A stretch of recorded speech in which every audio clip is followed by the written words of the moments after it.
Disclaimer. दोस्तों, सबसे पहले मैं आपको ये बता दूं कि यह कहानी मेरे द्वारा एडिट और अनुवादित की गई है। यह एक पूरी तरह काल्पनिक रचना है जिसे केवल दर्शकों के मनोरंजन के उद्देश्य से प्रस्तुत किया गया है। इस कहानी में दिखाए गए सभी पात्र, नाम, स्थान, उत्पाद और घटनाएं पूरी तरह लेखक की कल्पना पर आधारित हैं।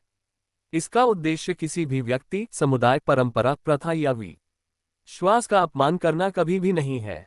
यह एक फिक्शनल कहानी है और इसमें बताए गए सभी तत्व केवल लेखक की रचनात्मक सोच का परिणाम है। और हाँ दोस्तों, अगर आप द नॉवल एक्सप्लेनर चैनल पर नए हैं तो वीडियो को दिल खोलकर लाइक करें और चैनल को सब्सक्राइब करना ना भूलें ताकि आपको हर नई कहानी की अपडेट सबसे पहले मिल सके। टेलीग्राम ग्रुप का लिंक डिस्क्रिप्शन में दिया गया है, जरूर ज्वाइन करें। आपका समर्थन ही हमारी असली ताकत है। धन्यवाद। दोस्तों, अगर इस वीडियो पर 100 लाइक्स और 50 कमेंट्स पूरे हो जाते हैं तो आज ही एक और जबरदस्त वीडियो लेकर आऊंगा। तो देर मत करो भाई, अभी लाइक ठोको, कमेंट करो और अपने दोस्तों के साथ शेयर करना मत भूलना। आपका सपोर्ट ही हमारी ताकत है। विक्रम मुझसे कहीं ज्यादा प्रतिभाशाली है जितना मैंने सोचा था, आरव ने मन ही मन स्वीकार किया। उसने 2 सशस्त्र विरोधियों को बिना किसी खास मेहनत के धराशायी कर दिया और बिना जरा भी डर के। सुरक्षा प्रमुख जैसे खिताब वाले व्यक्ति से क्या उम्मीद की जाए, ये समझना मुश्किल है, लेकिन साफ है कि उसे यह खिताब सिर्फ इसलिए नहीं मिला क्योंकि वह मेरा भाई है। इससे आरव को सोचने पर मजबूर कर दिया, क्या शर्मा परिवार के बाकी लोग जानते हैं कि विक्रम वास्तव में कितना खतरनाक है? अगर उन्हें पता होता तो वे हर संभव कोशिश करते कि हमें अलग कर दें, मुझे अलग थलग कर दें, क्योंकि विक्रम जैसा व्यक्ति उनके लिए खतरा है। स्कूल ही कुंजी है, आरव ने सोचा। अगर मैं वहां की स्थिति को ठीक कर सका तो बाकी सब कुछ अपने आप ठीक हो जाएगा। रुको, एक आवाज अचानक गरजी। वह रवि शेट्टी था। इस स्थिति में आरव को जिसकी सबसे ज्यादा परवाह थी, उसने अपनी पिछली जिंदगी में रवि के बारे में सुना था, यहां तक कि उसने उसकी लड़ने की कला को अपनी आंखों से देखा था। बाकी मामूली लोग स्कूल के उन गुंडों से बेहतर नहीं, लेकिन रवि, अगर आरव उसे अपनी तरफ कर सका तो सब कुछ बदल जाएगा। क्योंकि जैसे ही रवि लड़ाई में शामिल होगा, वही असली परीक्षा होगी, विक्रम के लिए, सुरेश के लिए और बाकी सभी के लिए। तुम लोग ही थे जिन्होंने हम पर हमला किया, आरव ने अपनी आवाज को स्थिर रखते हुए जवाब दिया। तुम जोर जबरदस्ती से वह लेने की कोशिश कर सकते हो जो मैं दे रहा हूं, लेकिन जैसा तुमने देखा, इस प्रक्रिया में बहुत से लोग चोटिल होंगे। आरव जरूरत पड़ने पर पैसा जुटा सकता था, लेकिन बात वह नहीं थी। उसने ऊपरी स्तर के संगठन के बजाय एक स्ट्रीट लेवल गैंग को चुनने का कारण सरल था, इससे शर्मा परिवार को यह पता चलने का जोखिम कम था कि वह क्या कर रहा है। ये रिश्ता, आरव ने धीरे और साफ साफ कहा, हमें भविष्य में अपने बंधन को मजबूत करने का मौका देगा।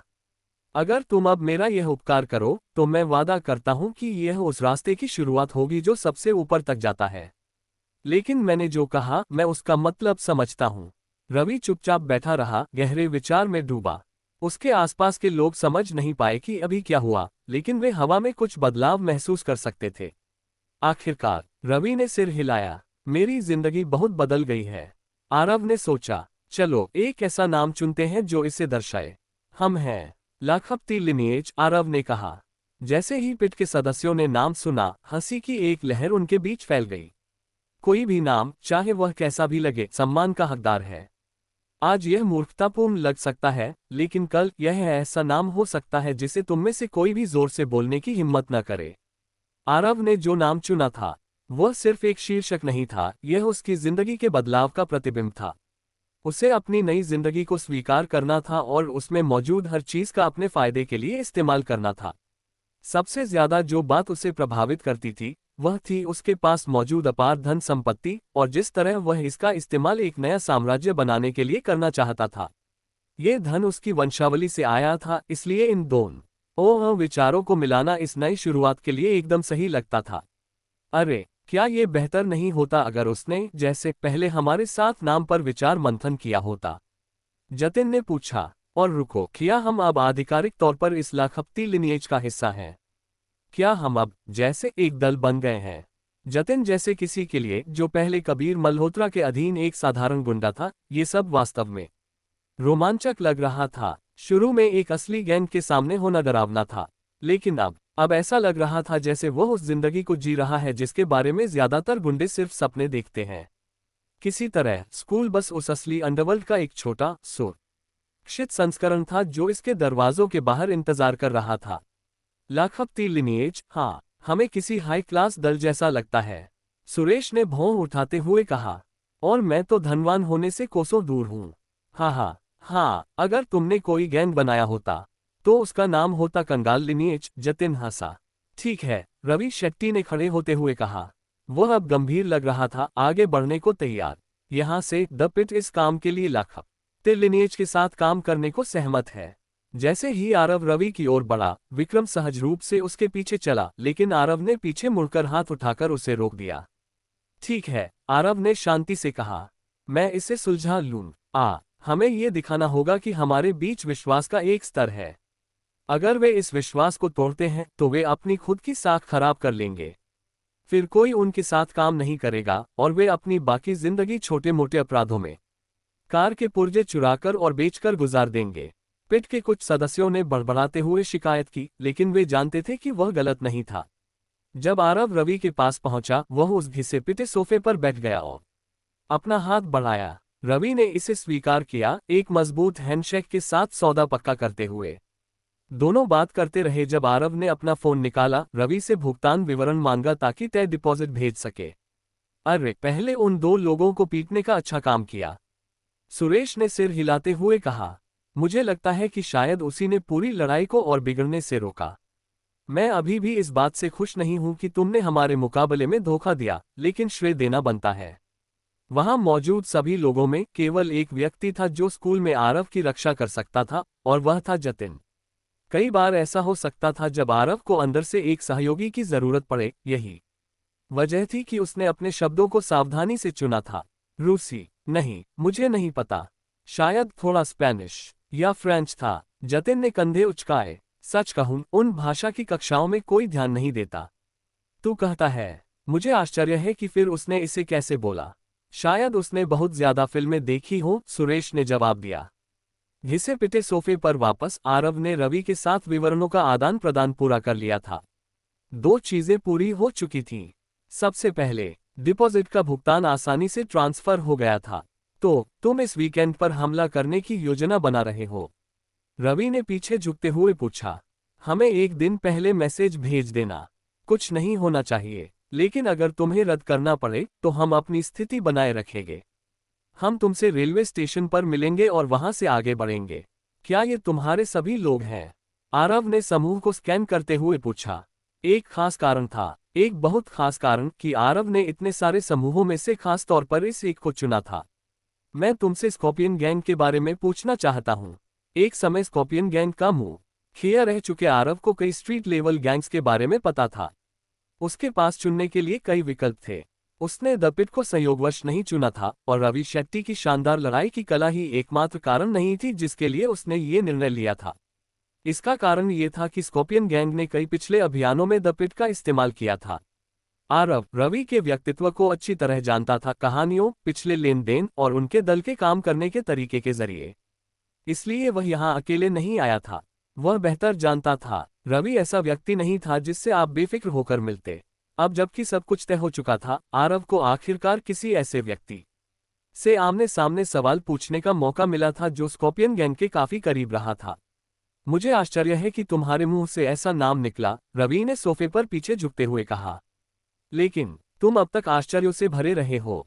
खैर, वह आगे बोला, तुम उनके बारे में क्या जानना चाहते हो? वे कौन हैं? वे क्या करते हैं? उनके सदस्य? तुम क्या पूछ रहे हो इस पर निर्भर करता है। मैं उनके बारे में खुलकर नहीं बोल सकता। तुम जानते हो ना, इसका मूल्य चुकाना पड़ सकता है, चाहे वह पैसों में हो या खून में। ये वही जवाब था जिसकी आरव को उम्मीद थी। जैसा कि तुम जानते हो, मैं निजामाबाद का नहीं हूं, आरव ने कहा। तो मैं बस इतना जानना चाहता हूं, हाल के बदलावों के आधार पर क्या शहर में कुछ अलग सा लगता है? कोई बड़ा हलचल हुई है? तुम्हें ज्यादा बताने की जरूरत नहीं, बस ये कि सड़कों पर क्या चर्चा है। हाल के बदलाव, रवि ने दोहराया। फिर उसने धीरे से सिर हिलाया। मुझे लगता है कि तुमने सुन लिया होगा कि उनका नेता आदित्य मर चुका है। बेशक आरव को पता था, वह सबसे पहले जानने वाला था।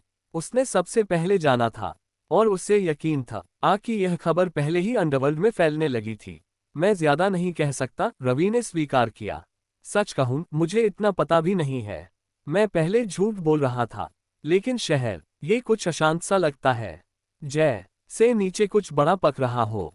अगर तुम मुझसे पूछो कि सड़कों पर क्या चर्चा है, तो मैं यही कहूंगा।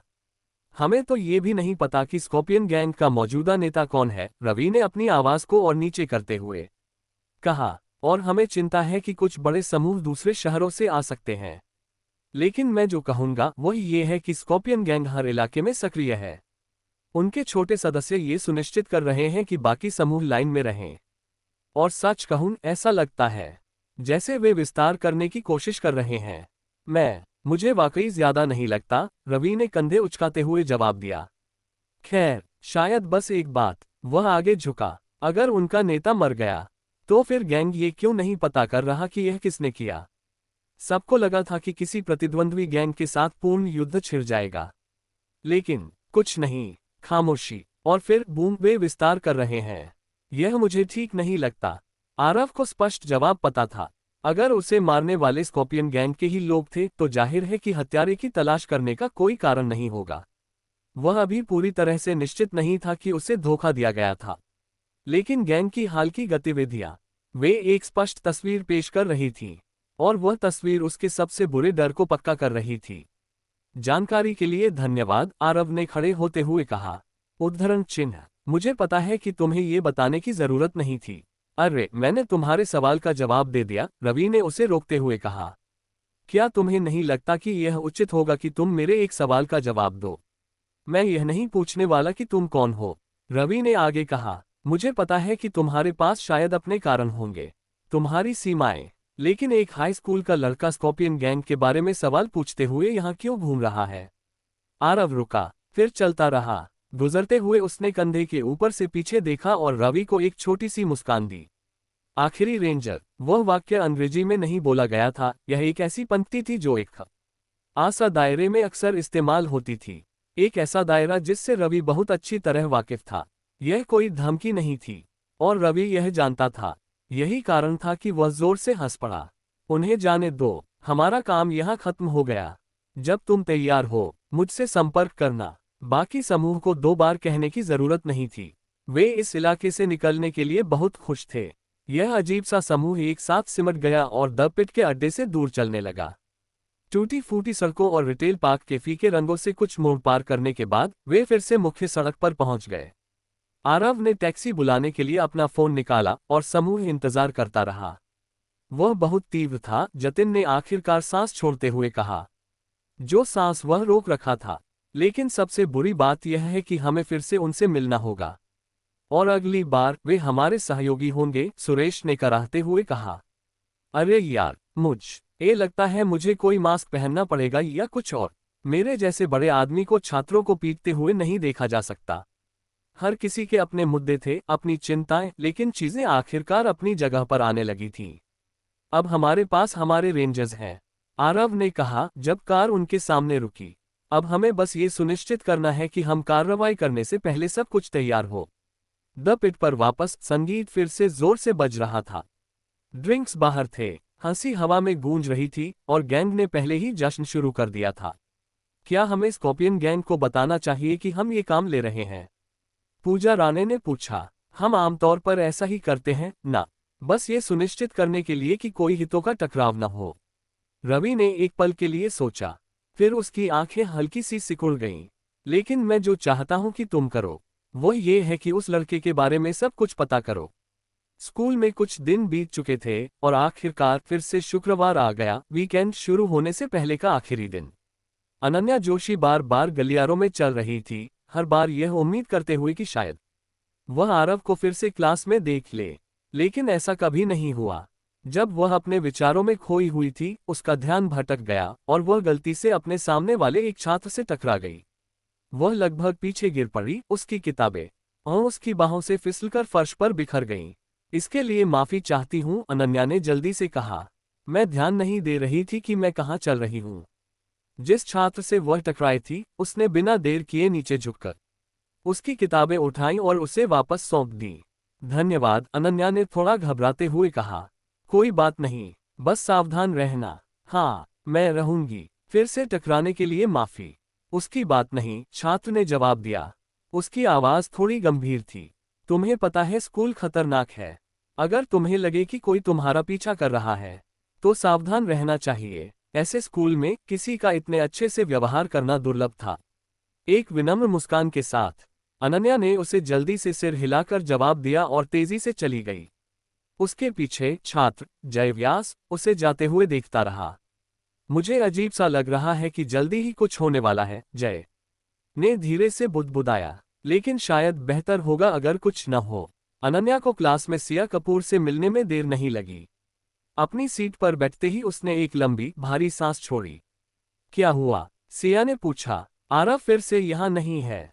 तुम्हें पता है न, तुम्हारे पास उसका नंबर है, तुम उसे मैसेज करके पूछ सकती हो कि क्या चल रहा है। हमारी आखिरी बातचीत थोड़ी अजीब थी, तुम्हें पता है, अनन्या ने कहा। लेकिन मैं सही कह रही हो, मैं इसे ऐसे ही नहीं छोड़ सकती।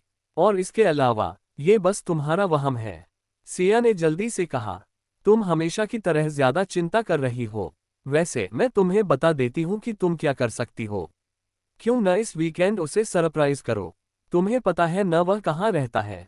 जाओ और उसे मिलो, उसे दिखाओ कि तुम्हें वाकई उसकी कितनी परवाह है। मुझे लगता है कि अगर तुम जैसी खूबसूरत लड़की इस तरह से सामने आए, इतनी ईमानदार और प्यारी, तो किसी भी लड़के का दिल पिघल जाएगा। सिया की तारीफ पर अनन्या के गाल गुलाबी हो गए, लेकिन इस वीकेंड उससे मिलने का विचार इतना बुरा भी नहीं लग रहा था। उसके पास करने को और कुछ बेहतर नहीं था, और पहले के डर के बावजूद इस विचार में कुछ ऐसा था जो उसे थोड़ा सुरक्षित महसूस करा रहा था। बाद में जब स्कूल आखिरकार खत्म हुआ, अनन्या जाने के लिए तैयार थी। वह सिया से मिली और दोनों एक साथ बस स्टॉप की ओर चले। स्कूल के मुख्य गेट से बाहर निकलते समय अनन्या की आंखें हमेशा से ज्यादा सतर्क थीं। तभी उसने उसे देखा, सड़क के उस पार। तुम क्या देख रही हो? सिया ने पूछा, अपना सिर घुमाते हुए। और फिर वही आदमी देखकर रुक गई। मैंने सोचा था कि तुम पहले से ही आरव के लिए दीवानी हो, सिया ने मजाक किया। वह आदमी सुंदर है, ठीक है, लेकिन तुम्हें दो की जरूरत नहीं है। और वह सूट वाकई अच्छा है। शायद मुझे ही उसके पीछे जाना चाहिए। क्या तुम्हें याद नहीं जो मैंने तुम्हें बताया था? अनन्या ने जवाब दिया, उसकी आंखें अभी भी सड़क के उस पार टिकी थीं। हाल में इधर उधर घूमने वाले अजीब लोगों के बारे में। मुझे लगता है कि वह उनमें से एक हो सकता है। उसकी नजरें सिया पर नहीं थीं। वह विचलित नहीं था, बल्कि वह स्कूल के गेट से निकलने वाले सभी छात्रों को ध्यान से देख रहा था, उनकी तलाश में, एक मौके की तलाश में।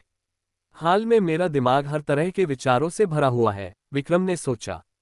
मुझे युवा मालिक से बहुत सारे सवाल पूछने हैं, लेकिन मैंने जितनी बार नाकामयाबी हासिल की है, उसके बाद मुझे लगता है कि मुझमें वह हक नहीं है। फिर भी आज उन्होंने मुझे एक महत्वपूर्ण काम सौंपा है। शायद जब उनकी जिंदगी में चीजें स्थिर हो जाएं, तो मैं आखिरकार कुछ कर सकूं। कुछ ऐसा जो मुझे सब कुछ के साथ शांति दे। आरव ने उसे जो काम दिया था वह सरल था, लेकिन खतरनाक। कभी कभी यह नाइट क्लब्स थे, कभी कभी ऑफिस की इमारतें, और एक से ज्यादा बार स्कूल भी। जितना ज्यादा आरव को दीपक सोलंकी के कारनामों के बारे में पता चलता था, उतना ही यह सब एक और स्ट्रीट गैंग जैसा लगता था। समूह से एक सुझाव आया था, क्यों न दीपक को सीधे निशाना बनाया जाए। पहले उसे हटाओ, फिर बाकी समूह को एक एक करके निपटाओ। लेकिन आरव सिर्फ दीपक को नहीं चाहता था, वह उन सभी को चाहता था जो उस दिन उस पर हमला करने में शामिल थे। और स्कूल के आसपास की स्थिति की वजह से उसे ये सब एक साथ निपटाना था। वह किसी खास व्यक्ति की तलाश में था जिसके दोनों हाथों पर पट्टियां कसकर बंधी थीं। वह था कबीर मल्होत्रा। विक्रम ने समूह का पीछा किया जब वे एक आर्केड में गए। उन्होंने अपने पास बचे हुए कुछ सिक्कों को खर्च किया, हंसते खिलखिलाते हुए जैसे सब कुछ सामान्य हो। आखिरकार समूह एक साथ सार्वजनिक शौचालय में घुस गया। अंदर जाने के बाद उन्होंने सिगरेट निकाली, स्पष्ट रूप से उस जगह को कब्जा करने और वहां कुछ देर आराम करने का इरादा था। तभी विक्रम अंदर आया, खामोश, सटीक और घातक। विक्रम ने जरा भी समय बर्बाद नहीं किया। उसने एक साधारण सी पेंसिल निकाली। उसे नहीं पता था कि एक साधारण पेंसिल इतनी तीव्र प्रतिक्रिया क्यों पैदा करेगी, लेकिन ये जतिन का सुझाव था, जो ये जानता था कि विक्रम को क्या काम सौंपा गया है, और उसने उसे भरोसा दिलाया था कि यह प्रभावी होगा। अगर मुझे जगह का पता चल गया, क्या तुम्हें चिंता नहीं कि वे भागकर दीपक को बता देंगे? विक्रम ने पूछा था, और इसके साथ वह आर्केड के शौचालय से बाहर निकला, पीछे कबीर का एक बहुत टूटा फूटा संस्करण छोड़कर। ये वह दिन था जब वे कार्रवाई करने वाले थे। वीकेंड आखिरकार आ गया था। ये शनिवार था, वह दिन जो आरव ने अपने लिए तय किया था। वह अब और देर नहीं कर सकता था। चीजें बहुत खतरनाक हो चुकी थीं। जैसी जिंदगी अब थी, वह उसे वैसी नहीं जी सकता था जैसी वह चाहता था, जैसी उसे जीने की जरूरत थी। स्कूल में जो हुआ था उससे उसका शरीर लगभग ठीक हो चुका था। दर्द चला गया था, लेकिन वह अभी भी उस जगह को महसूस कर सकता था जहां उसे चाकू मारा गया था। उसका कंधा पूरी तरह ठीक नहीं था, लेकिन आज जो करना था उसके लिए ये काफी था। उसने ढीले आले कपड़े पहने और एक छोटी काली स्पोर्ट्स जैकेट खींच ली। वह सफेद रंग से तंग आ चुका था। ये रंग उसे अपनी पुरानी जिंदगी की बहुत याद दिलाता था। मैं लाल भी नहीं पहनना चाहता।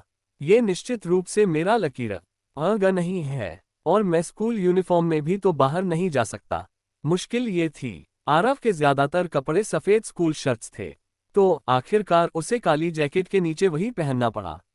जैसे ही वह अपने कमरे से निकलने गया, उसे कोई पहले से ही दरवाजे के पास खड़ा मिला। ये किसी और को चौंका सकता था, लेकिन आरव को इसकी उम्मीद थी। और इस बार तुम वहां कितनी देर से खड़े हो? आरव ने शांति से पूछा। बस 30 मिनट, विक्रम ने जवाब दिया। मुझे ये सुनिश्चित करना था कि कोई कुछ योजना नहीं बना रहा। वह दृढ़ता से खड़ा था, कपड़े पहने और तैयार। मुझे पता है कि तुमने उस सुरक्षा टीम को किराए पर लेने का इरादा बदल दिया, विक्रम ने कहा। लेकिन मेरे पास अभी भी बाकी लोग उस महिला की निगरानी कर रहे हैं। अच्छा, मैं नहीं चाहता कि मुझे किसी और चीज की चिंता करनी पड़े, आरव ने कहा। लेकिन एक बार जब हम यहाँ काम पूरा कर लें, तो उसके लिए एक उचित सुरक्षा टीम की व्यवस्था करो। जितनी जल्दी हो सके। दोनों सीढ़ियों से नीचे उतरे और सड़क की ओर बढ़े, रेलवे स्टेशन की तरफ बढ़ते हुए। उन्हें नहीं पता था कि जिस व्यक्ति को वे बचाने की कोशिश कर रहे थे, वह बस एक दूसरी सड़क पर चुपके से एक दीवार के पीछे छिपी हुई थी। वह वही आदमी है जो उस दिन स्कूल के सामने खड़ा था। अनन्या ने अपने आप से फुसफुसाया, उसकी आंखें आश्चर्य से चौड़ी हो गईं। लेकिन वह आरव के साथ क्या कर रहा है? और वे कहाँ जा रहे हैं? बॉक्सिंग और ज्यादातर मार्शल आर्ट्स में लड़ाके अपने हाथों को लंबे कपड़े की पट्टियों से लपेटते हैं। इससे कलाई को मजबूती मिलती है ताकि वे पूरी ताकत से मुक्का मार सके बिना खुद को चोट पहुंचाए। यह नकल्स के लिए भी सुरक्षा देता है। दस्तानों के उलट इसमें कोई पैडिंग नहीं होती। अगर कुछ है तो पट्टियां और जोर से मारना आसान बनाती हैं, जिससे मुट्ठियां और खतरनाक हो जाती हैं। जब आरव ने अपने हाथ लपेटना खत्म किया तो तीनों आगे बढ़े, रेलवे स्टेशन की ओर चलते हुए। यह एक छोटा सा स्थानीय स्टेशन था, ज्यादा व्यस्त नहीं। बाहर बस मुट्ठी भर लोग इधर उधर टहल रहे थे। अंदर भी व्यवस्था सरल थी, टिकट खरीदो, सीधे प्लेटफॉर्म पर जाओ। इस स्टॉप से सिर्फ 2 ट्रेनें चलती थीं। प्रवेश द्वार के ठीक बाहर दीवार के सहारे टिका हुआ था जतिन। और सबसे अजीब बात, वह हरा ट्रैक सूट पहने था। हा, सुरेश ने उसे देखते ही जोर से हंसना शुरू कर दिया। मुझे विश्वास नहीं होता। क्या तुम सचमुच मजाक का पात्र बनना चाहते हो? तुमने सचमुच हरा पहना है? आज अपने दर के ग्रीन रेंजर को अपनाने की कोशिश कर रहे हो या क्या? चुप कर, जतिन ने तुरंत जवाब दिया। उसका चेहरा लाल हो गया। मेरी माँ ने किसी कारण से मेरे सारे कपड़े धो दिए, यह एकमात्र चीज थी जो साफ थी। अरे प्लीज, उसने उंगली दिखाते हुए कहा। तुम्हें इसके बारे में कुछ नहीं पता है ना, क्योंकि तुम्हारे पास बस वही एक फटा पुराना ट्रैक सूट है। क्या तुम्हारे पास उसे साफ करने के लिए भी पैसे हैं? यह अच्छा है कि तुम दोनों इतने जोश में हो, आरव ने आगे बढ़ते हुए कहा। मुझे यकीन नहीं था कि तुम आ जाओगे, ये जानते हुए कि हमारा सामना किससे होने वाला है। वह रुका, उसकी आवाज थोड़ा धीमी हो गई। अगर हम नाकाम रहे तो तुम्हें शायद फिर कभी स्कूल में शांति का एक दिन न मिले। जतिन ने अपनी बाहें मोड़ लीं। ठीक है, मुझे लगता है मुझे पता करना होगा कि दूसरी तरफ होना कैसा लगता है। सभी रेलवे स्टेशन के अंदर गए और टिकटिंग क्षेत्र के पास इंतजार करने लगे।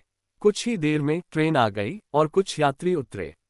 लेकिन जैसे ही 10 लोगों का समूह एक साथ एक ठोस मजबूत लाइन में चलता हुआ दिखाई दिया, बाकी सभी ने अपने सिर उनकी ओर घुमा लिए।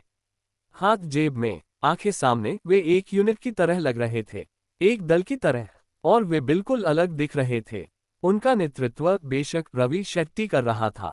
ये देखकर अच्छा लगता है कि तुम यहाँ हो, रवि ने मुस्कुराते हुए कहा। मुझे लगने लगा था कि हमारा पेडे शायद हमें बेवकूफ बना रहा है। कुल मिलाकर वे 10 लोग थे। आरव के 4 लोगों के साथ ये 14 हो गए। उन्हें कम से कम 50 लोगों, शायद उससे भी ज्यादा, का सामना करना था। विक्रम उसके पास चुपचाप एकाग्र होकर खड़ा हो गया। बाकी समूह करीब से पीछे पीछे चला, एक साथ चलते हुए। वे उस जगह की ओर जा रहे थे जहां दीपक सोलंकी के होने की उम्मीद थी। भले ही हमारी संख्या कम हो, आरव ने सोचा, इससे कोई फर्क नहीं पड़ता। अब समय है दीपक को दिखाने का कि एक असली गैंग कैसे काम करता है।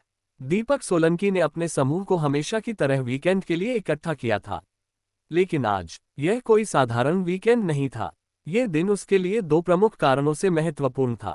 पहला, ये वह दिन था जब समूह अपनी सबसे ज्यादा कमाई करता था, किसी और की ओर से पैकेज डिलीवर करके। और दूसरा, आज कुछ अलग था। वे सिर्फ बिचौलिए नहीं थे। आज वे डिलीवरी कर रहे थे। वे सीधे पैसे इकट्ठा कर रहे थे। इसका मतलब था कुछ भी गलत नहीं हो सकता था। मीटिंग की जगह सभी छात्रों को पहले ही भेज दी गई थी।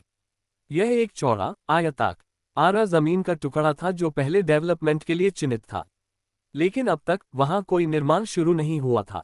जमीन को साफ कर दिया गया था, समतल कर दिया गया था, सिर्फ टूटी मिट्टी और खुली जगह थी। यह एक सभा के लिए एकदम सही थी। बाहर की ओर एक ऊंची दीवार बनाई गई थी ताकि लोग इधर उधर न भटकें, जिससे यह एक बड़े समूह के लिए आदर्श छिपने की जगह थी। दीपक के साथ 60 से ज्यादा छात्र इकट्ठे हुए थे। कई के पास बैकपैक थे और उनमें से कई बैग हथियारों से भरे थे, बस सावधानी के लिए। वे दिन के उजाले में बल्ले, लोहे की पाइप या चाकू लेकर नहीं घूम सकते थे, लेकिन सब जानते थे जब कार्रवाई का समय आएगा चीजें गंदी हो सकती थीं। जैसे ही दीपक बैग सौंपने के लिए मुड़ा, एक छात्र हिचकिचाते हुए उसके पास आया। दीपक, क्या तुम्हें यकीन है? कबीर, बिल्कुल, दीपक ने कहा, पहले तो बिना पलटे। लेकिन क्या तुम्हें चिंता नहीं? कबीर ने कांपती आवाज में पूछा। उस लड़के ने मुझसे जगह का पता निकलवा लिया और तुमने न तो जगह बदली न कुछ। वे हम पर घात लगाने की योजना बना सकते हैं। तुमने सही काम किया। तुम उस घटना के बाद मेरे पास आए और इसलिए मैंने तुम्हें गद्दारी के लिए सजा नहीं दी, है ना? दीपक ने ऐसी मुस्कान के साथ कहा जो उसकी आंखों तक नहीं पहुंची। और शुक्र है मैं उन कुछ लोगों में से हूं जिनके पास दिमाग है। या शायद किसी को पता चल गया कि दीपक ऑपरेशन संभाल रहा है और सोचा कि वह आसान निशाना होगा। वे अब जानने वाले हैं कि वे कितने गलत हैं, दीपक ने सोचा। ठीक है, अब जब सब तैयार है, उसने समूह की ओर मुड़कर चिल्लाया, निकल पड़ो। कमाल है, एक महिला ने बुदबुदाया। जब उन्होंने कहा था कि हमें हाई स्कूलर से निपटना है, मैंने ऐसा कुछ नहीं सोचा था। सही कहा, एक और आदमी ने कहा। आजकल के बच्चे सचमुच गंदे हैं। लगता है जब कोई उन्हें काबू में रखने वाला नहीं होता तो यही होता है। दीपक की आंखें सिकुड़ गईं। उनके कपड़ों और उनके व्यवहार के आधार पर ये लोग बात करने के लिए नहीं आए थे। वे यहाँ मुसीबत खड़ी करने आए थे। हाँ बहादुर, रवि शेट्टी ने कंधे उचकाते हुए जवाब दिया। मुझे शक है। देखो, मेरी दुनिया में हम कहानियां सुनते हैं, किंवदंतियां भी, एक आदमी के 100 लोगों से भिड़ने की। और यहाँ क्या है, तुम 60 लोग, शायद 50। अगर तुम लोग ज्यादा होते शायद मैं रिकॉर्ड तोड़ने की कोशिश करता। लेकिन लगता है ये काम चलाना पड़ेगा। दीपक पहले तो भौहें चढ़ाए हुए था, उसका चेहरा सख्त था। लेकिन फिर उसकी तिरछी नजर कुछ और में बदल गई। हाँ, मैंने तुम जैसे बहुत से लोगों से मुलाकात की है, दीपक ने कहा। हमेशा हमें कम आंकते हैं सिर्फ इसलिए कि हम हाई स्कूलर्स हैं। तो चलो, मैं अंदाजा लगाता हूं तुम यहाँ हमारे कारोबार को रोकने आए हो, शायद इसे हथियाने के लिए। दीवार के गैप से गुजरते हुए एक और शख्स नजर आया, विक्रम, हमेशा की तरह शांत और रहस्यमय। वही है, कबीर ने अचानक चिल्लाया, उसकी आवाज में घबराहट थी। वही लड़का है जिसने मुझ पर हमला किया था। कबीर की उंगली हवा में कांप रही थी, जब तक कि उसने नहीं देखा कि विक्रम के ठीक बाद कौन आया। वह पल ठहर गया। हर छात्र, हर क्लास लीडर, सब ने मुड़कर देखा। और कबीर का हाथ नीचे गिर गया। उसके होंठ मुश्किल से एक शब्द बना पाए। आरव आगे बढ़ा, दृढ़ निश्चय के साथ चलते हुए। उसके दोनों तरफ थे सुरेश और जतिन, दोनों चुप, एकाग्र, पीठ सीधी। तुम्हें मुझे अकेला छोड़ देना चाहिए था जब तुम्हें मौका था। जब आरव वहां खड़ा था, हर छात्र अविश्वास में उसे घूर रहा था, कई कारणों से। वो शख्स जिसे उन्होंने सताया था, जिस पर कुछ समय पहले उन्होंने मिलकर हमला किया था, वह वापस आ गया था। लेकिन बात सिर्फ इतनी नहीं थी कि वह लौट आया था। वह अकेले नहीं आया था। वही लड़का जिसे वे शक्तिहीन समझते थे, उसने अपने आसपास ऐसे लोगों को कैसे इकट्ठा किया? उसने उन्हें अपने लिए लड़ने के लिए कैसे मना लिया, खासकर जब हालात इतने खराब दिख रहे थे? हाँ हाँ, तुम। दीपक सोलंकी ने अपना हाथ माथे पर रखते हुए कहा। इस पूरे समय मुझे चिंता थी कि कोई खतरनाक शख्स आ सकता है, और ये तुम हो। ये तो। लेकिन वह अपनी बात पूरी करने से पहले रुक गया। उसके दिमाग में एक विचार कौन था? क्यों क्यों उनके क्लाइंट ने आरव को दबाए रखने पर इतना जोर दिया था? ये सुनिश्चित करने पर कि वह कभी दोबारा न उठे। अब आरव को अपने मजबूत सहयोगियों के साथ खड़ा देखकर दीपक को लगने लगा कि शायद यही वह डर था जो उन्हें सता रहा था। दीपक, आरव ने शुरू किया। उसकी आवाज शांत थी लेकिन उसमें जहर भरा था। तुम वही हो जिसने स्कूल में मेरी जिंदगी को नरक बना दिया। उसने इसका अनुभव कुछ ही दिनों तक किया था, लेकिन उसे याद था कि यह कैसा महसूस हुआ था। और वह सिर्फ कल्पना ही कर सकता था कि असली आरव ने हर दिन, हर पल क्या सहा होगा। तुम वही हो जो पूरे स्कूल को नियंत्रित करता है, जिसने सभी को मुझ पर हमला करने का आदेश दिया। और सबसे बुरा, तुमने समीर देसाई की मौत में हिस्सा लिया। ऐसा नहीं होना चाहिए था। चीजों को इस तरह नहीं जाना चाहिए था। यह पहली बार था जब आरव ने दीपक को व्यक्तिगत रूप से देखा था, या कम से कम नया आरव। उसने उस शख्स से एक भी शब्द नहीं बोला था जिसने उसकी जिंदगी को अराजकता में बदल दिया था। उसने इसे महसूस किया, उस गुस्से को जो असली आरव किया तमाम एक गहरे दबा था। एक ऐसा रोष जो हर याद, हर चोट, हर छीने गई पल के साथ जल रहा था। तुम्हें पता है, दीपक ने मुस्कराते हुए जवाब दिया, ये थोड़ा विडंबनापूर्ण है। तुमने इन सभी लोगों को यहाँ इकट्ठा किया, ये सोचकर कि तुम कुछ कर सकते हो। मैंने बाकियों को कहा था कि हम आखिरकार तुम्हें अकेला छोड़ देंगे। लेकिन मैंने ये भी कहा था, अगर तुमने दोबारा कुछ करने की कोशिश की तो मैं ही तुम्हें खत्म करूंगा। दीपक ने अपना हाथ उठाया और सीधे आरव की ओर इशारा किया। इनको पकड़ो। रवि शेट्टी ने इंतजार नहीं किया। वह बाकियों से तेजी से आगे बढ़ा, हवा में उछलकर और अपने घुटने को सीधे एक छात्र के चेहरे पर दे मारा। धड़ाम। ओह, क्या ठंडा झटका है। मुझे यह आवाज पसंद है, रवि ने हंसते हुए कहा, और तुरंत फिर से झपट्टा मारा। जो भी दिखा उस पर वार करते हुए। कोई शैली नहीं थी, कोई तकनीक नहीं। रवि एक तूफान की तरह लड़ा, जंगली, अप्रत्याशित और खतरनाक। बस हर उस चीज पर वार करते हुए जो हिल रही थी। छात्रों की भारी संख्या के कारण ज्यादा समय नहीं लगा जब उनमें से ज्यादातर अराजकता को तोड़कर तेजी से आरव की ओर बढ़े। सुरेश ने अपनी दोनों मुट्ठियां उठाईं और तुरंत छात्रों के चेहरों पर प्रहार शुरू कर दिया। वह झुका, बचता रहा और फिर से मारा, उसकी मुद्रा सटीक, पेशेवर और अथक। जतिन भी उसके पीछे पीछे था, उसकी नकल करते हुए जितना हो सकता था। अपनी मुट्ठियां भी लड़ाई में डाल रहा था, तब तक जब तक कबीर आगे नहीं आया और जतिन की जांघ पर एक क्रूर लात नहीं मारी। अरे गद्दार, कबीर ने चिल्लाया, यह मत सोच कि मैं भूल गया कि तुमने पिछले बार क्या किया। हाय, पिछले बार कबीर ने मेरे सिर पर लात मारी थी। जतिन घबराते हुए पीछे हटा। खैर, कम से कम इस बार मैं उससे वापस कर सकता हूँ। इस बीच विक्रम आरव के पास ही रहा। उसने पहले ही अपनी छड़ी निकाल ली थी और जो भी उसके पास आता उसे मार गिरा रहा था। उसके हमले तेज, सटीक और संक्षिप्त थे, जबकि छात्र उस पर जंगली, बेतरतीब प्रहारों के साथ आ रहे थे। लगता है किसी तरह उसने कुछ अच्छे लोगों को इकट्ठा कर लिया है। दीपक ने पीछे से लड़ाई को देखते हुए बुदबुदाया। हमें यह सुनिश्चित करना होगा कि आज की डिलीवरी के लिए अभी भी लोग बचे हों। तुम दोनों चलो। लड़ाई की पहली पंक्ति पर सुरेश अभी भी छात्रों को पीट रहा था। एक के बाद एक मुट्ठी साफ साफ लग रही थी, लेकिन जैसे ही वह एक और मौके के लिए पीछे हटा, उसे कुछ दिखा। एक बड़ी भुजा ऊपर उठी, उसका प्रहार रोकते हुए, और फिर कोई हमले के सामने पूरी तरह आ गया। हाँ, क्या तुम एक छात्र के लिए थोड़े बड़े नहीं हो? सुरेश ने आश्चर्य से पलकें झपकाते हुए पूछा। जय व्यास अराजकता को देख रहा था और उसने नोटिस किया कि सुरेश बाकियों से ज्यादा गंभीर मुसीबत पैदा कर रहा था, तो वह बीच में आ गया, इसे रोकने के लिए तैयार। आरव के बहुत करीब लड़ने का मतलब था कि बाकी लोग चुपके से उसके पास पहुंच सकते थे। विक्रम को आगे बढ़ना था, लाइन को पीछे धकेलना था, इससे पहले कि कोई उसके करीब आए। विक्रम ने इसे महसूस किया, हवा में कुछ तेज कट रहा था। अरे रवि, पूजा राणे ने पुकारा। लगता है लड़के के दोस्त अभी थोड़े ज्यादा व्यस्त हैं। क्या हमें पीछे जाकर उसकी मदद करनी चाहिए? अगर वह हार गया तो हमें हमारा पैसा कैसे मिलेगा? रवि ने नजर डाली और वाकई उसने देखा कि एक छात्र ने आरव को देख लिया था और अब सीधे उसकी ओर दौड़ रहा था। नहीं, उसे छोड़ दो, रवीना ए मुस्कुराते हुए जवाब दिया। तुम्हें पता है, अगर हम उसकी रक्षा सही समय पर करें, जब उसे इसकी सबसे ज्यादा जरूरत हो, तो हम उससे ज्यादा पैसे मांग सकते हैं। आरव ने अपनी मुट्ठी कसी, अपना पैर मिट्टी में मजबूती से जमाया और पूरे शरीर को मोड़ते हुए उसने अपना मुक्का सीधे उस छात्र के चेहरे पर दे मारा। दीपक, मैं तुम्हें अपने हाथों के लिए बचा रहा हूं, आरव ने धीमी ठंडी आवाज में बुदबुदाया और आगे बढ़ने लगा। मैं इससे महसूस कर सकता हूं।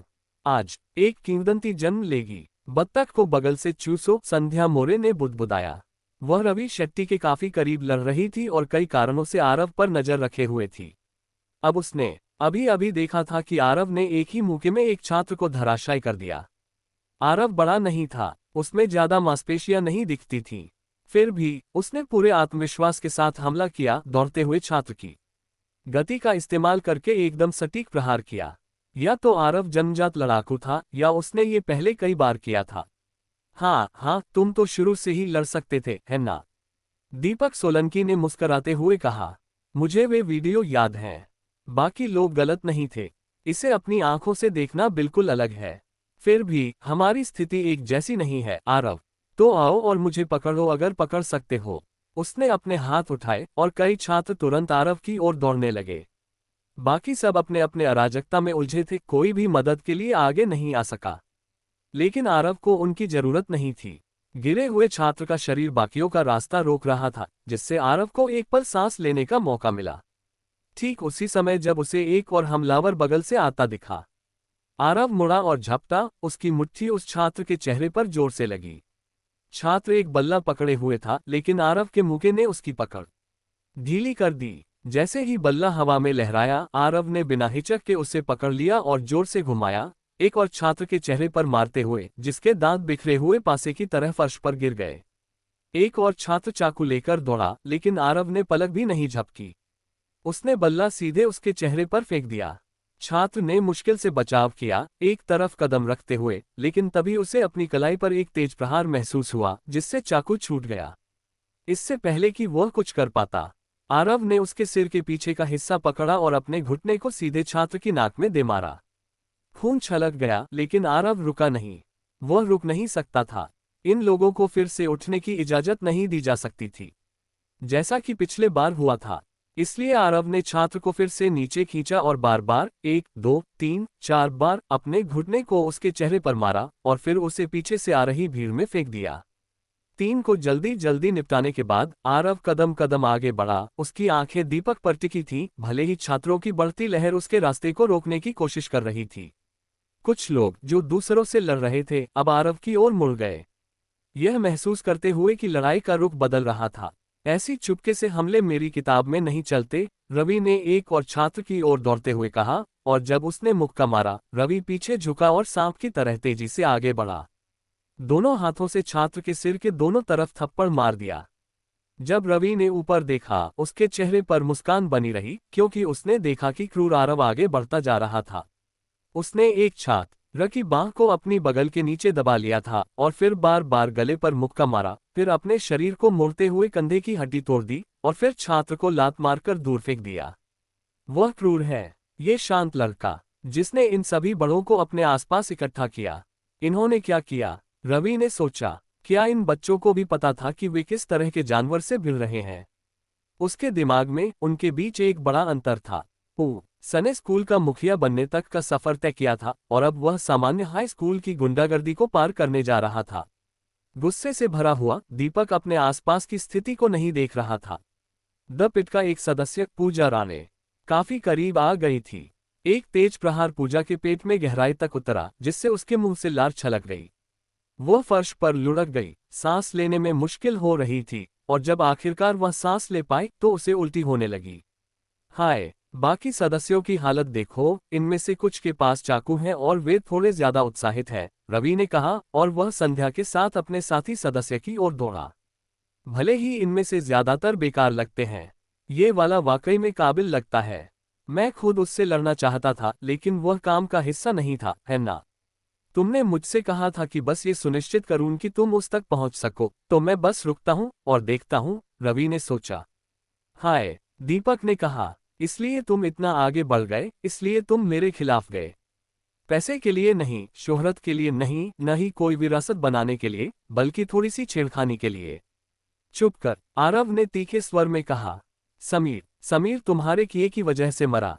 तुम ये खेल खेलना चाहते हो, लेकिन तुम्हें कम से कम ये तो पता होना चाहिए कि तुम किन किन शवों को लांघ कर वहां पहुंच रहे हो जहां तुम जाना चाहते हो। और जिनका तुम ख्याल रखते हो, उनके लिए कोई और होता है जो उनकी परवाह करता है। यही तुम्हारे कार्यों का परिणाम है। तुम्हें कोई अंदाजा नहीं है कि हमने जो किया वह क्यों किया है ना? दीपक ने कहा, लेकिन मुझे यकीन है कि तुम सोचते हो कि इसके पीछे कोई कारण था। शायद तुम्हारे मामले में ये सच हो, लेकिन क्या तुम सोचते हो कि समीर वह पहला बच्चा था? तुम्हें लगता है कि ऐसा पहली बार हुआ है? बहुत सारे बच्चे मर चुके हैं। इस दुनिया में हम सब एक ही नियमों से खेलते हैं, हम सब एक ही स्तर पर हैं। इससे कोई फर्क नहीं पड़ता कि वे गायब हो जाएं या नहीं। ठीक है, आरव ने कहा, अपनी मुट्ठी को अपने चेहरे के सामने लाते हुए। सभी उंगलियां खुली और फिर जोर से बंद की। अगर यही तुम्हारा नजरिया है, तो तुम्हें जो अगला होने वाला है उसकी शिकायत नहीं करनी चाहिए। द पिट के सदस्य और रवि शेट्टी को छात्रों से निपटने में कोई खास परेशानी नहीं हो रही थी। उन्हें इस्तेमाल हो रहे हथियारों के कारण थोड़ा सावधान रहना पड़ रहा था, लेकिन छात्रों का असल जंग में अनुभव स्पष्ट रूप से कच्चा था। कुछ पलों में हथियार मदद से ज्यादा बाधा बन रहे थे, हर झटके के साथ थोड़ी हिचकिचाहट साफ दिख रही थी। और फिर वहां था रवि शेट्टी। वह उस सटीक पल को भांप लेता था जब उसका कोई सदस्य मुसीबत में होता, और उसकी मौजूदगी ही काफी थी कि आने वाले छात्रों का समूह पीछे हट जाए। वह एक पल के लिए रुका, अपनी तेज नजरों से स्थिति का विश्लेषण करते हुए, उसका ध्यान छात्रों की भीड़ को चीरता हुआ। ये सारे छात्र, ये एफ रैंक हैं। मैं उम्मीद कर रहा था कि कुछ ए रैंक वाले होंगे ताकि हमारे लोगों को थोड़ा और अनुभव मिले, रवि ने धीरे से बुदबुदाया। फिर वही तुम्हारी गेम वाली बातें, संध्या मोरे ने एक छात्र के चेहरे के पीछे लापरवाही से लात मारते हुए कहा। तुम्हें पता है, अगर इसमें कुछ दम न होता तो मैं कहती कि तुम पूरी तरह पागल हो। तो चलो बताओ, तुम्हारी नज़र किन पर पड़ी है? द पिट एक ऐसा समूह था जो लड़ाई आधारित कामों में माहिर था, और रवि की लीडर के रूप में भूमिका का हिस्सा था ये पहचानना कि कौन से विरोधी ध्यान देने लायक हैं। इस तरह वह ये विश्लेषण कर सकता था कि उसके लोगों को किन से भिड़ना चाहिए और किन्हें उसे खुद निपटाना होगा। इसके लिए उसने एक सिस्टम बनाया था, एक ऐसा सिस्टम जो लगभग सटीक था, एक ऐसा सिस्टम जो अब तक कभी असफल नहीं हुआ था। जैसे किसी गेम में वह अपने विरोधियों को अक्षरों से रैंक देता था। प्रत्येक व्यक्ति को एक समग्र रैंकिंग मिलती थी, लेकिन गति, ताकत या तकनीक जैसे अन्य कारकों को अलग अलग रेटिंग मिल सकती थी। आम जनता के लिए, जो लोग अपनी जिंदगी में कभी लड़ाई में नहीं पड़े, वह उन्हें यू रैंक देता था, यानी अनरैंकेबल। द पिट के ज्यादातर सदस्यों को वह डी रैंक लड़ाकों के रूप में वर्गीकृत करता था।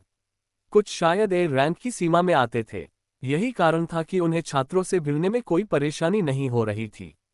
हालांकि छात्रों में कुछ ऐसे थे जिन्होंने उसका ध्यान खींचा, जिन्हें उसने एफ रैंक से ऊपर माना। कबीर मल्होत्रा अथक था, हर बार जतिन की टांगों पर कठोर लाते मार रहा था। किसी तरह जतिन खड़ा रहा, हालांकि वह मुश्किल से टिक पा रहा था। वह मुक्के मार रहा था, लेकिन कोई भी निशाने पर नहीं लग रहा था। जतिन आगे बढ़ा। पैसा, पैसा, पैसा। जतिन की आंखों में कबीर का सिर मोहित राणा में बदल गया था, और उसने बिना रुके एक के बाद एक प्रहार किए। जब वह आखिरकार रुका, कबीर जमीन पर गिर पड़ा, पूरी तरह बेहोश। बात यह है, वह हरे कपड़े वाला लड़का भी ए रैंक का है। लगता है वह अभी अभी उस स्तर पर पहुंचा है, और उसके विरोधी ने उसे बहुत कम आंका। रवि ने मुस्कुराते हुए कहा, बाकी बदमाशों की बात करें जिनके बारे में तुम्हें चिंता करनी चाहिए। संध्या ने भौहें चढ़ाईं। वह वाकई प्रभावित थी। वह जानती थी कि रवि का रैंकिंग सिस्टम कितना सटीक था। अगर वह छात्रों को इस तरह की रैंकिंग दे रहा था, खासकर सी जितनी ऊंची, तो इसका मतलब था कि वे उन गली के गैंग सदस्यों के बराबर थे जिनसे वे पहले भिड़ चुके थे। उसने सुरेश और जय व्यास को देखा, दोनों किसी भी पल हमला करने को तैयार, लेकिन अब तक असल टकराव सिर्फ सिद्धांत रॉय और विक्रम के बीच हो रहा था। विक्रम एक तरफ हटा, तलवार को बुझने दिया और तुरंत आने वाले हमलों का सामना करने लगा। विक्रम तेजी से हिल रहा था, जो भी उसके पास आता उसे कुचल रहा था, साथ ही सिद्धांत के अथक हमलों का मुकाबला कर रहा था। आओ ना, आओ ना, सिद्धांत ने चिल्लाया। मुझे एक सटीक प्रहार करने दो। मुझे एक और चाहिए, वैसा ही जैसा मैंने आरव पर किया था। जैसे ही सिद्धांत के मुंह से ये शब्द निकले, विक्रम को याद आया जब वह आरव के पीछे सीढ़ियों पर चल रहा था और उसने आरव के कंधे पर खून का दाग देखा था। तुम वही थे जिसने उसे चोट पहुंचाई? विक्रम ने पूछा। रवि के चेहरे पर मुस्कान और चौड़ी हो गई क्योंकि वह दृश्य को देख रहा था। अब उसे चीजें और साफ दिखने लगी थीं। मुझे पता था कि कुछ तो गड़बड़ है। वह एस क्लास है। विक्रम के लिए इन हाई स्कूल छात्रों को आरव के दर्द से जोड़ना मुश्किल था, जब तक कि उसने यह उनके एक के मुंह से नहीं सुना। उसकी नजरें सिकुड़ गईं, गुस्सा उसके अंदर उबलने लगा। एक और चाकू उसकी ओर फेंका गया और बिना सोचे उसने उसे हवा में ही पकड़ लिया, ठीक हैंडल से। ओह! सिद्धांत रॉय ने घबराहट भरी हंसी छोड़ी। किस्मत से पकड़ा। विक्रम आगे बढ़ने लगा और कई छात्र उसे रोकने के लिए दौड़े। उनमें से एक के हाथ में साइकिल की चेन थी, जिसे उसने कोड़े की तरह लहराया। विक्रम ने तेजी से अपनी छड़ी घुमाई, उसे चेन के चारों ओर लपेटा, फिर अचानक खींचा। इस ताकत ने चेन को छात्र की पकड़ से छुड़ा लिया। तेजी से एक झटके के साथ विक्रम ने साइकिल की चेन को एक और छात्र की ओर फेंक दिया जो उसकी ओर आ रहा था। अगले ने लात मारने की कोशिश की, लेकिन विक्रम तेजी से हिला, हमले से बचते हुए छात्र का हाथ काटकर उसका हथियार छुड़ाया। फिर पीछे से तेज लात मारकर सिद्धांत की ओर बढ़ता रहा। सिद्धांत को अपने दिल की धड़कन तेज होती महसूस हो रही थी। उसे नहीं पता था कि क्या हो रहा था। अभी कुछ पल पहले वह इस आदमी पर बिना किसी डर के लगातार हमला कर रहा था, तो अब यह अलग क्यों था? विक्रम आगे बढ़ता रहा, लेकिन एक तेज चाल में वह एक तरफ हटा और सिद्धांत के ही एक चाकू का इस्तेमाल करके उसकी बांह पर वार किया।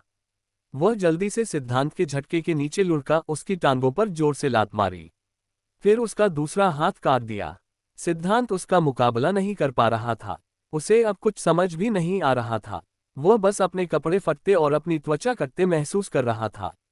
इससे पहले कि वह कुछ समझ पाता, उसके हाथों पर मुट्ठी या टांग से प्रहार हुआ। उसे ये भी नहीं पता था कि क्या, और चाकू जमीन पर गिर गए। फिर एक चाकू उसके कंधे में गहराई तक घुस गया।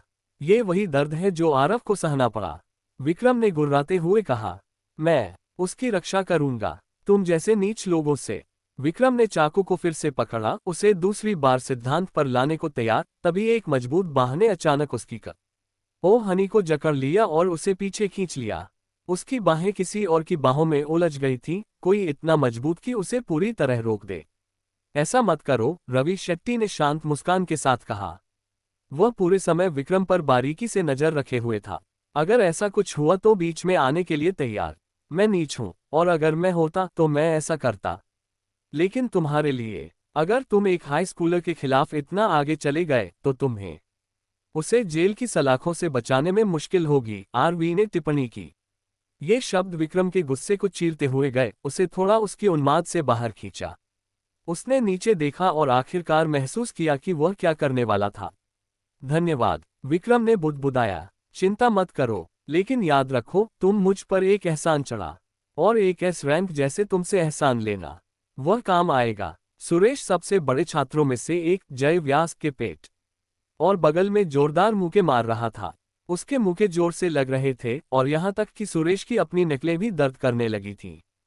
फिर जय जवाब में झटका मारता, लेकिन सुरेश तेज था, हमेशा सही समय पर पीछे हट जाता। क्या बात है? सुरेश चिल्लाया। मैं देख सकता हूं कि तुम्हारा दिल इसमें नहीं है। तुम आधे अधूरे मन से मुझ पर हमला कर रहे हो। जैसे जैसे और प्रहार उसके रास्ते आए, जय ने खुद को तैयार किया, बगल में और चोटें खाते हुए। भले ही सुरेश कुशल और तेज था, जय की हरकतों को पहले ही पढ़ लेता था, वह सही था। जय अपने दिल को लड़ाई में डालने के लिए संघर्ष कर रहा था। किसी ऐसे व्यक्ति के खिलाफ पूरी ताकत से जाने में संघर्ष कर रहा था जिसके खिलाफ उसका कोई वास्तविक कारण नहीं था। तो फिर तुम मेरे सामने क्यों खड़े हो? सुरेश ने दहाड़ते हुए एक सीधा मुक्का मारा जिसमें उसकी पूरी ताकत थी। जय ने अपनी दोनों बाहें उठाईं और प्रहार को रोका, लेकिन उसकी बाहें सुन्न हो रही थीं, दर्द कर रही थीं। आर्ग! जय ने चिल्लाते हुए आगे दौड़कर सीधे टकराया। इसने सुरेश को आश्चर्य में डाल दिया जब जय ने उसकी कमर को अपनी बाहों में जकड़ लिया। मेरे पास एक कारण है। मेरी उम्र का एक बच्चा और कैसे पैसे कमा सकता है। जय ने चिल्लाते हुए सुरेश को जमीन से पूरी तरह उठा लिया, उसके दोनों पैर हवा में लटक रहे थे। ये बहुत ताकतवर है, सुरेश ने सोचा, लेकिन हवा में भी, इस स्थिति में भी, उसे पता था कि उसे तेजी से सोचना होगा। उसकी बाहें अभी भी आजाद थीं। ये जय की गलती थी। जितना हो सका अपने शरीर को कमर के चारों ओर पकड़े हुए मोड़ते हुए सुरेश ने अपनी मुट्ठी को जय के चेहरे की ओर ठीक कान के नीचे फेंका। पहला प्रहार ज्यादा असर नहीं कर सका। जय पहले से ही सुरेश को जमीन पर पटकने की कोशिश कर रहा था। सुरेश ने फिर से झटका मारा और इस बार जैसे ही जय गिरने लगा, प्रहार जुड़ा, लेकिन जय ने फिर भी नहीं छोड़ा। दोनों जमीन पर गिरे, सुरेश की पीठ जोर से फर्श पर टकराए। जैसे ही धूल बैठी, सुरेश ने जय को देखा, जो कराह रहा था और साफ तौर पर चोटिल था। वह अब और लड़ नहीं सकता था और सुरेश धीरे धीरे उसकी पकड़ से बाहर निकला। यह एक डरावना, ताकतवर बच्चा है, लेकिन माफ करना, तुम अकेले नहीं हो जिसे पैसे कमाने की जरूरत है, सुरेश ने बुदबुदाते हुए कहा। पहले से ही अगले छात्र की तलाश में जो निपटाने की जरूरत थी। अब वे पीछे हट रहे थे। अनगिनत छात्र पहले ही पीटे जा चुके थे, वे चोटिल थे, जबकि उनके विरोधी अभी भी मजबूत थे। वे हमला करने में और हिचकिचाने लगे। अब सिर्फ एक ही व्यक्ति था जिस पर वे भरोसा कर सकते थे, और वह था दीपक सोलंकी। आओ ना, दीपक ने चिल्लाया, मैंने सोचा था कि तुम कुछ कर पाओगे। आरव कुछ समय पहले ही दौड़ा था और जब उसने ऐसा किया तो एक जोरदार लात सीधे उसके सिर पर लगी थी। उसका होंठ फट गया था और खून उसके चेहरे से टपक रहा था। आरव ने उसे पोंछा और फिर से लड़ने की मुद्रा में आ गया। विक्रम ने इसे देखा और वह फिर से टनल विजन में फिसलने वाला था। रुको, रवि ने एक हाथ आगे बढ़ाते हुए कहा। हाँ, तुम उसे इस स्थिति से अभी बचा सकते हो, लेकिन क्या इससे वाकई उसकी मदद होगी? क्या तुम हमेशा उसके साथ रहोगे, हर उस पल में जब उसे बचाने की जरूरत होगी? अगर तुम वाकई उसकी मदद करना चाहते हो तो उसे जाने देना बेहतर है, क्योंकि ऐसी परिस्थितियों में लोग रैंक अप करते हैं, रवि ने मुस्कुराते हुए आंखों से कहा। आज के लिए इतना ही दोस्तों। अगर आपको वीडियो पसंद आए तो लाइक करें और अपने दोस्तों के साथ शेयर करें, और हमारे द नॉवल एक्सप्लेन चैनल पर बेहतरीन कहानियां का आनंद उठाएं। और हाँ, टेलीग्राम का भी लिंक डिस्क्रिप्शन में है, तो जरूर ज्वाइन करें ताकि आप हमारे अपडेट सबसे पहले पा सकें। आपका सपोर्ट हमारे लिए बहुत महत्वपूर्ण है, इसलिए हमारे साथ जुड़े रहें।